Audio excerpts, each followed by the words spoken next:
조조를 좋아한다고 솔직하게 말하지도 못하고 가장 친한 친구인 선호에게 대답하기 힘든 질문을 계속 받는 혜영의 좌절감에 마음이 아파옵니다. 이 드라마는 사랑의 반짝반짝함을 단순하게 펼치지 않습니다. 주인공들이 마음대로 사랑하기 힘든 상황에 몰아넣고 좋아한다는 건 누구도 막을 수 없는 일이라는 것을 전달합니다. 현실적인 면과 판타지적인 면을 동시에 가지고 있기에 시청자들 또한 짠함과 설렘을 동시에 느낄 수 있습니다. 넷플릭스 오리지널 시리즈 좋아하면 울리는 제2회. 공연 읽어주는 기자 천사옥입니다. 난 왜 저항하지 못했나? 상처받지 마라. 취향일 뿐이다. 심리학책 2권의 저자이고 전자신문 계열사 전자신문 엔터테인먼트 문화예술 담당 기자입니다. 공연 읽어주는 기자 드라마 리뷰 67번째 시간은 넷플릭스 오리지널 시리즈 좋아하면 울리는 제2회 리뷰, 혜영의 좌절감, 가장 친한 친구로부터 잔인한 질문을 반복해 듣게 된다면입니다. 제2회의 부제는 좋아한다는 건 누구도 막을 수 없는 일입니다. 김소현 배우가 조조 역, 송강 배우가 선호 역, 정가람 배우가 혜영 역입니다. 리뷰 포인트 1. 조조를 좋아한다고 말하지도 못하는 혜영의 좌절감. 좋아하면 울리는 제2회에서 혜영은 선호로부터 나 김조조랑 키스했거든 이라는 말을 듣습니다.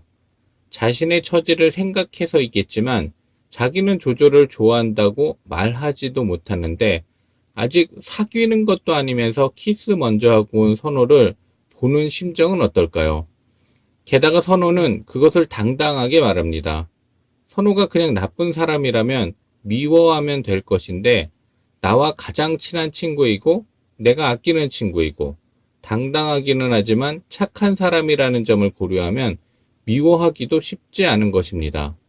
마음껏 분노하지도 못하고 있는 그대로 슬퍼하지도 못하고 그렇다고 포기하지 않겠다고 강하게 나가지도 못하는 혜영의 좌절감은 좋아하면 울리는 제2회에서 중요한 감정이자 정서입니다.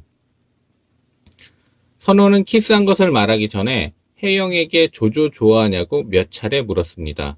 가장 친한 친구인 선호의 잔인함을 감내해야 하는 것보다 어쩌면 조조를 좋아한다고 솔직하게 말했으면 자신이 선호 앞에 얼마나 창피하고 한심스러웠을까 하는 마음이 혜영에게는 더 클 수도 있습니다. 선호가 친한 친구가 아니면 그냥 적으로 대하거나 이겨야겠다는 결심을 하게 만드는 라이벌로 여기면 되는데 그렇지도 못하는 혜영에게는 양가 감정이 들 수밖에 없습니다. 양가 감정은 두 가지 상호 대립되거나 모순되는 감정이 공존하는 상태를 뜻하는 심리학 용어입니다. 천계영 작가의 웹툰 원작을 관람하지 않고 넷플릭스 오리지널 시리즈로 처음 좋아하면 울리는 제2회까지 본 시청자는 혜영에게 측은지심을 느끼며 혜영을 응원할 수도 있습니다. 좋아하면 울리는은 시청자들에게 혜영파가 될 수 있는 통로를 먼저 열어준다는 점이 눈에 띕니다. 리뷰 포인트 2. 마음, 사랑하는 감정이 마음대로 되지 않는 것에 주목하는 좋아하면 울리는. 좋아하면 울리는에서 어플 좋아할람은 사람의 마음, 감정을 쉽게 알 수 있고 쉽게 제어하거나 통제할 수 있는 것처럼 보일 수도 있으나 오히려 사람의 마음과 감정을 알기가 결코 쉽지 않다는 것을 전제로 했다고 볼 수도 있습니다. 내 마음이 내 마음대로 안 되는 거 참 불공평한 것 같아 라는 말처럼 자신의 마음이 자신이 원하는 대로 쉽게 되지 않는다는 점을 좋아하면 울리는은 반복해서 알려줍니다. 좋아한다는 건 누구도 막을 수 없는 일이라는 표현처럼 있는 그대로를 수용하고 인정해야 한다는 것 또한 좋아하면 울리는은 말하고 있습니다. 내 마음이 내 마음대로 되지 않는 것은 어쩌면 누구나 한 번쯤은 경험했을 것이기 때문에 좋아하면 울리는에 공감할 수 있을 것이고 나만 그런 게 아니라는 것을 알게 됨으로써 위로를 받게 될 수도 있습니다.